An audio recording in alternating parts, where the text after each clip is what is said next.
officially the second longest shutdown in U.S. history. And we wanted to just have a simple exercise with you this morning to go through just a couple of important facts. There is such a staggering amount of gaslighting and false information that Democrats are engaging in right now. And so we thought it would be useful to just this morning, in a very brief and concise manner, separate fact from fiction. So I'm just going to go through 4 false claims that you have heard over and over and over, and just explain once more what the simple truth is. Meredith, let me see the first slide here. Here's the first one. The obviously false claim of the Democrats is that Republicans have closed the government. I've heard them say this myself. You've all seen it in interviews. They're blaming the shutdown on the Republicans, and it is patently absurd. The next slide will show you the simple fact, the obvious fact that everyone can see. It is Republicans who have voted to open the government 14 times. Now remember how this came about. Back in September 19th in the House, Republicans in the House voted to open the government, the clean continuing resolution to keep everything in operation. Every Democrat except one in the House voted to close the government. But we still passed it because we have the majority. And so we sent that bill over to the Senate. And 13 different occasions, 13 times, the Democrats have voted to close the government. Republicans voted yes every time to open it. Republicans in the Senate and the House voted to keep the lights on, to pay service members and our troops who are in harm's way, Border Patrol agents, TSA, air traffic controllers, all federal workers. They voted to ensure that women, infants, and children nutrition programs continue and that SNAP benefits continue to go to the American families who are in need. But by contrast, the Democrats have voted no every single time. And what is outrageous to us is that they have gone onto the Senate floor. Senate Democrats, they have voted no. They have voted to close the government. And then they have gone out into the hall to the nearest camera they can find. And they have looked into the lens and said, Republicans are shutting down the government. It makes no sense. It's the most extreme example of gaslighting in the history of American politics. And many in the media have allowed them to get away with that. It's shameful. Let me show you another obviously false claim. Obviously false claim number 2 of the Democrats is that Republicans are being unreasonable. Well, here's the fact. Let me see the next one. The fact is very simple. Republicans are refusing to accept the Democrats' outrageous demands. Now, why do we say that? Now, remember, the Republicans passed a clean continuing resolution. It was nonpartisan. It was a simple bill that would open the full government. And we could do that today. If they would pass that today, with 0 strings attached, everything would be flowing again and the government would work. Importantly, remember that we offered that CR in good faith. And why do we say that? Because it was offered after a bipartisan, bicameral negotiation between both chambers. Because you see, you had the appropriators, Republican and Democrat appropriators, who got together and decided, they agreed on the need for a short-term CR so that they could continue their negotiations on the full-year funding bills. But this is something Democrats have spoken passionately about and acted upon many times in the past. We've recounted here every day. 13 different occasions in the Biden administration, they passed continuing resolutions. They did it most recently in March of this year when Chuck Schumer, 10 Senate Democrats, including the leader, Schumer, voted for the CR and told us how important that was. The CR that's on the table right now and has been sitting there for 45 days is nearly identical to the one that they voted on in March. But shockingly, this is the big thing. In addition to their refusal to support the CR and reopen the government, the Democrats have had the audacity to also demand something new. They demanded $1.5 trillion with a T in new spending obligations in exchange for the simple funding resolution. They filed on paper in the Senate record back in September, and it still sits there as their counter proposal. They would spend $1.5 trillion of your taxpayer funds. Included in that is nearly $200 billion of taxpayer funds that they want to use to restore free health benefits to illegal aliens. They want to spend billions in wasteful left-wing spending projects in foreign countries on things like LGBTQ plus awareness in the Horn of Africa, all sorts of things. I could give you a long list, and we've said it here before. They want to spend $500 million to prop up left-leaning news organizations And shockingly, in that same proposal, as their ransom for reopening the government, they want to cut $50 billion from the rural hospital fund that the Republicans just got signed into law on July 4th. That is the bill that they filed that shut down the government. And every American can see that for themselves. So their claim about Republicans being responsible is laughable. Let me go to the third one. False claim number 3, Democrats are fighting for health care. You've heard this over and over and over. Let me say something very simply about this false claim. It is the Democrats who created Obamacare. It is the Democrats who did that without any Republican votes. It's the Democrats who, by extension, have cost the American taxpayers and people who have health insurance have made their costs skyrocket. It is their policies that made that happen. And so instead of reforming it, the Democrats don't reform Obamacare, they want to subsidize it. They want to spend more taxpayer dollars. That, by the way, goes mostly to insurance companies, which makes the cost rise further. That's the Democrats' plan. When they passed Obamacare in 2010, they called it the Affordable Care Act. We know the truth is exactly the opposite. By some estimates, premiums have risen 60% in many categories since they passed that bill into law. Now, the fact is the opposite. Republicans are the ones fighting to save health care. Why? It's not just talking points to us. We do this. We have ideas, and we have already implemented ideas and measures to reduce costs, increase access and quality, and eliminate fraud, waste, and abuse. Now, why do we say it's not just a talking point? Why do we say the Republican Party is the only one advancing common sense reform solutions? Because we've proven it. We did that in the big, beautiful bill, the Working Families Tax Cut. We took a look at Medicaid, and we took on that challenge. We took action to reduce fraud, waste, and abuse in Medicaid. We got able-bodied young men without dependents off the program. We got illegal aliens off the program, and we saved $185 billion just to start. We got millions of ineligible enrollees off the program, and it preserved it. It strengthened Medicaid for the people who rely upon it, which is the elderly, disabled, and young pregnant women, as we always use as an example. No, it's not about health care. That is a false claim, and everybody knows it. Everyone in America, and certainly everybody in this room, understands that this is about something else. What this is about fear. The Schumer shutdown was never about health care. That's a distraction. It's a red herring, as we say in debate club. Okay, this is about fear. And what is the fear? The resolution on the COVID-era Obamacare subsidy issue was always going to be slated for debate in October, November, and December. Everybody knows that, and every Democrat knows that. It's an issue that's too complex to be solved on a short-term funding measure like a CR. They know that very well. This is about fear. Everybody in the country is watching the elections that will happen tomorrow. You got big elections in New Jersey and Virginia, the governor's races and attorney general's races, et cetera. But all the attention is focused primarily on New York City. Why? Because the fear that Mamdani and all that he represents will be risen to power, that he'll be elected the mayor of America's largest city, the once cradle of capitalism, that we're going to have a Marxist, a communist running the largest city. Now this terrifies the establishment old guard Democrats in Washington. And the leaders of both chambers are among those most terrified. They're both from New York. Leader Hakeem Jeffries is the Democrat in the House, and Leader Schumer in the Senate. They're both from New York, and they're terrified. You've watched their actions carefully. Many of you have not reported on it enough.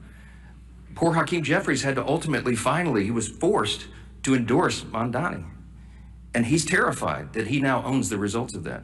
Chuck Schumer's been dancing around the issue, but he knows he's darned if he does, darned if he doesn't. They're both terrified, and so that is the fear. This is a fact, and you should print it this way. The Schumer and Jeffries and their colleagues fear political retribution from the far-left activists in their party more than they fear the consequences of keeping the government closed for weeks on end. They fear that personally for their own political future, and they care more about that than they care about SNAP benefits flowing to hungry families, about air traffic controllers being paid so they can keep the skies safe, Border Patrol troops, and all the rest. It pales in comparison, and this is a simple summary that is a simple fact. It is extremism on the left that is the direct cause of Americans suffering right now. Finally, one more fact. The obviously false claim number 4 this morning is that Republicans are responsible for all this pain. It's just a nonsensical statement. It's a nonsensical statement because the fact is very clear. This is about math. Republicans need at least 7 Democrats to join us. We only have 53 Republicans in the Senate. It takes 60 votes to reopen the government in the Senate. The House did its job September 19th. We're waiting on the Senate to get this done. Leader John Thune and the Republicans have bent over backwards. They've done everything they can. You saw his frustration and his anger boil up on the floor at the end of last week. A normally calm, pretty steady leader, very steady leader. We're all angry about this because we're sick of what they're doing. They're using the American people as pawns, as leverage, and that is the word that so many of them have used. We could name senator after senator, House member after House member, from the leadership ranks all the way down to rank and file on the Democrat side. They have admitted openly they're using the American people as leverage in this political game. They're motivated out of fear. They want to show a fight to the radical left so they don't lose their political seats, and they're willing to make the American people suffer for it. That is the fact. This is about math. Republicans have to have at least 7 Democrats. We need 5 more moderate, centrist, common sense people who care more about the constituents they serve and the country that they supposedly serve than their own political futures and the retribution they'll receive from the Marxist, Mandami, communist left in the party if they do the right thing here. I wish these weren't the facts. I take no pleasure in telling you this. It is disgusting to us, but there's no other way to candy coat this, to make it any prettier than it is. So we're now entering the 5th week of this Democrat shutdown, and it's for one reason. Democrats made a deliberate choice to keep the government closed. The shutdown will only end when those same Democrats make a deliberate choice to open it.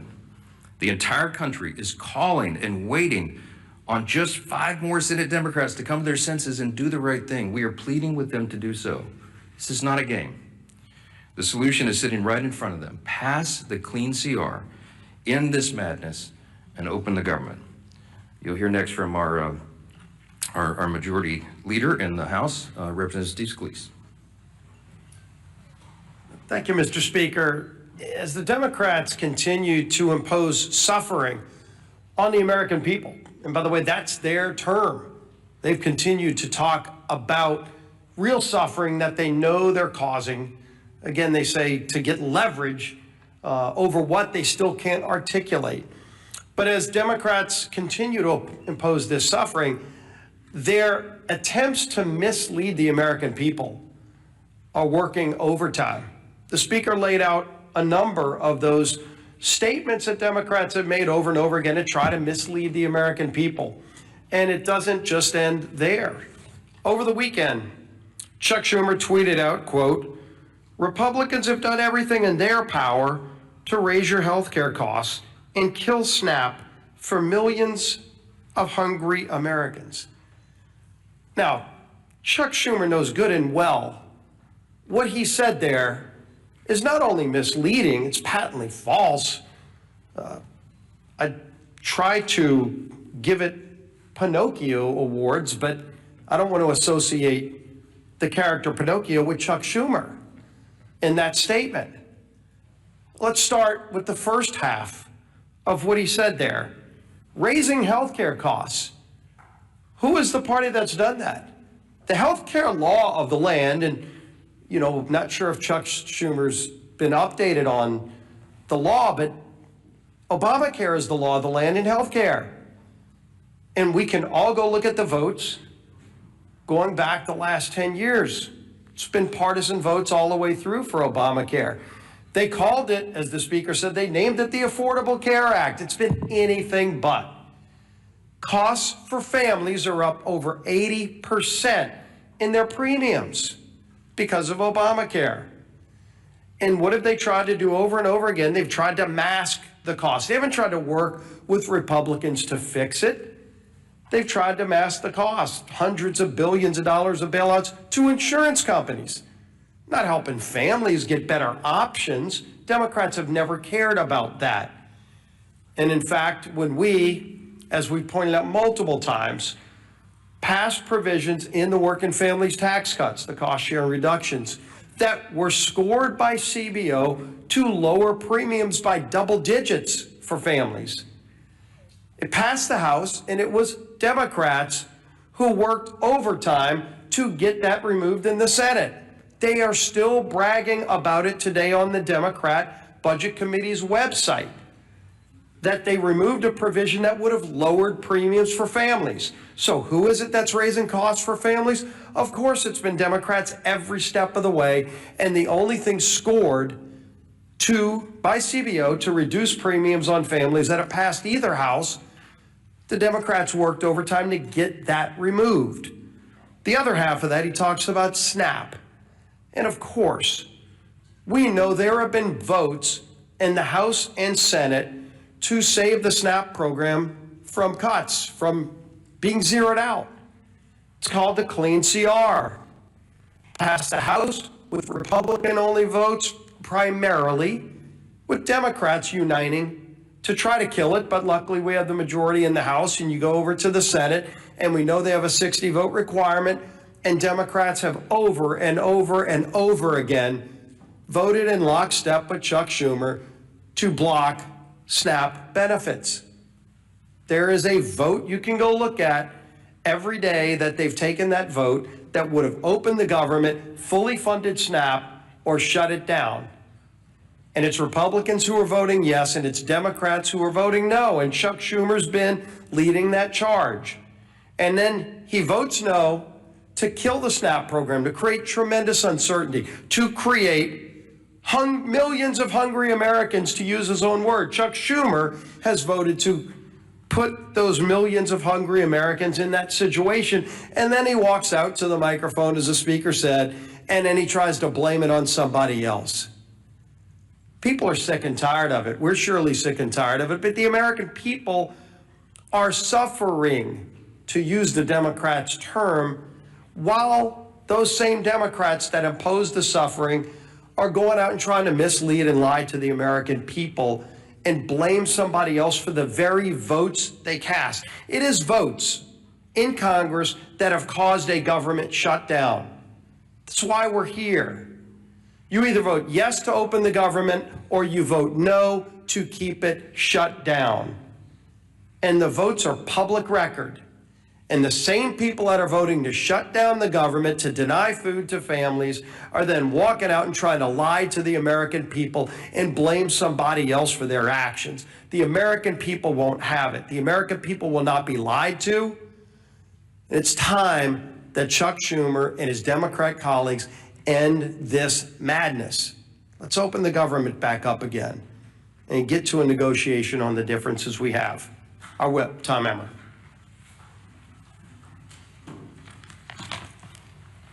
Today marks day 34 of the Democrat shutdown. Here are some headlines from over the weekend highlighting the pain the Democrats are inflicting on the American people each day that they prolong this mess. Quote, government workers, SNAP recipients feel the pain as the government shutdown drags on. Quote, staffing shortages mire air travel as shutdown stretches on. Quote, government shutdown threatens to delay home heating aid for millions of low-income families. And that's just to name a few. Democrats have now voted against opening the government 14 times. That's 14 times that they voted against our military. That's 14 times that they have voted against federal law enforcement officers, air traffic controllers, and TSA agents. 14 times they have voted against low-income Americans who rely on programs like SNAP and WIC. Why? Not because they actually care about lowering the cost of health care like they claim. Just look at the 68-page counterproposal they filed in the Senate. Only 1.5 pages reference health care. The other 66 outline their radical policy priorities, like billions of dollars for foreign climate projects or $500 million to prop up leftist media outlets. The fact of the matter is that the Democratic Party is not fighting for you, the American public. They shut the government down to pick a fight with President Trump and to score points with Kami Mandami and Omar Fada, the Omar Fada wing of their party. The Democrats have become kamikaze politicians who are so focused on winning some kind of political game that they've justified blowing up everything in their wake, including the livelihoods of their own constituents. Democrat Senator John Fetterman said it best on CNN yesterday, quote, "We are hurting the very people that we fight for, and now we're getting nothing for them if we continue to keep our government shut down." Quote, "This is wrong," he went on to say, and he's exactly right. It's past time for Democrats to end the political games, pass our clean CR, and reopen the government for the people they were elected to serve. Back to the Speaker. Questions? Manu, you get it first every time. This is not fair. Last week, you came here to these mics and you were very critical of Joe Biden's use of the auto pen, his pardons. You said you didn't even know who he was pardoning. But last night on 60 Minutes, President Trump, admitted to not knowing he pardoned a crypto billionaire who pleaded guilty to money laundering. Does that also concern you? I don't know anything about that. I didn't see the interview. You have to ask the president about that. I'm not sure. Yes, ma'am. Last week on Friday, you said that if there was any way to fund SNAP, that the Trump administration would be happy to do it. Now, 2 judges have come out saying that it is likely illegal to stop SNAP payments. One is giving the Trump administration until today to make a decision on how to move forward. What have you told President Trump about how you want him to move forward? Well, he and I talked about this quite a bit over the weekend, multiple times. The president is desperate for SNAP benefits to flow to the American citizens who desperately rely upon it. He has bent over backwards, as you know, to get the troops paid, to keep WIC funding going. He's found creative solutions. The SNAP situation, as Secretary Rollins and I explained at the press conference on Friday, has legal impediments to that. It was understood, and we got legal advice, and it made sense to me that the contingency fund and SNAP could not be used unless the underlying funds were flowing. As Secretary Rollins relayed to you, this is pretty commonsensical. The contingency fund is an extra, in layman's terms, it's an extra fund that is there, for example, if you have an unexpected natural occurrence like a hurricane or something, and SNAP benefits are flowing, but you have a subset of the population that needs additional benefits, then the contingency fund would go. The way we always understood it was the contingency fund could not be used legally if the underlying fund was suspended. And that's what's happened in the CR. The Democrats voted to stop SNAP payments. So you have 2 courts, 2 liberal courts, Obama judges, as I understand it, who said, no, that's not right, get them paid. Well, it's more complicated than that, because as you know, it costs over $9 billion to fund SNAP for a month, and we only have, I think it's $5.2 billion in the contingency fund. So you have a big shortfall. So it's not as easy as hitting go send on a computer. You got to go through and recalculate partial payments to the 42 million recipients of the program. That puts a huge burden on states and on the feds to try to figure that out in short order. So what the president said logically was, okay, Your Honor, if you're saying we can do it, I'll go for that, because I want SNAP to go to the people. It's the Democrats that stopped it, not us. So tell me how to do it. Because I have all my personnel here in the office, the legal minds and the number crunchers, and they're trying to figure out how this can be done. Give us some guidance. We're glad to do it. So that's where we are at this impasse right now. As you noted, the president's not appealing the decision. He wants SNAP to be done, but he doesn't see the mechanism to do it. So you have Treasury, you have USDA, you have the other agencies involved that are working overtime, literally around the clock over the weekend, trying to figure out how to do this. But everybody needs to know it's not the full amount, assuming they could get this done and processed. The court acknowledged that, thanks to the president for saying that they wanted to do it. Everybody's on the same page here. We just don't know how. It's unprecedented. This has never happened before in this way. And so we're hopeful. But I would just say this, looping us back to how we began, the easiest way to get full SNAP payments to everybody who's eligible is for the Democrats to come in here and vote to reopen the government on a clean, nonpartisan CR. It's a game that's being played and real people are being hurt, and the administration gets all sorts of accolades and appreciation from us for bending over backwards trying to make sure people are not feeling the pain and that the harm is mitigated as much as possible. Yes, sir. Do you agree with President Trump that now is the time to get rid of the Senate filibuster? He's saying it's gone on too long when it's a nuclear option.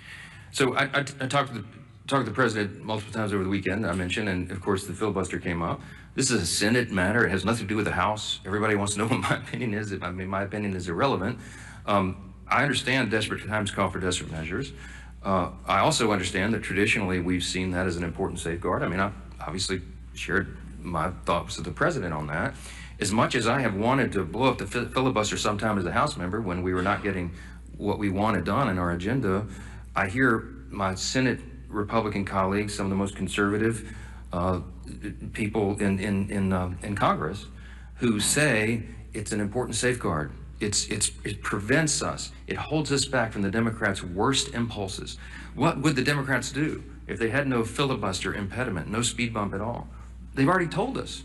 They would pack the Supreme Court. You'd go from 9 to 13 or 15 or 17 or however many liberals they could pack on the court.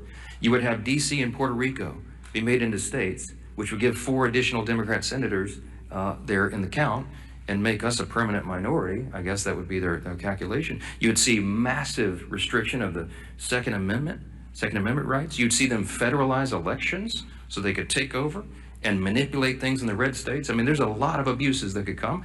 And so that's the caveat. That's what they're working through. And I speak frankly and honestly with the president, and he's very passionate about this. We're all very passionate. I think what you see in this debate we're having on our own side is a reflection of the anger that we feel, the real desperation that we feel, because we want the government to be reopened. We want to serve the American people as best we can. And any hindrance to that is something that everybody's looking at very carefully. Again, not a House issue, it's a Senate issue, and we'll see how that's resolved.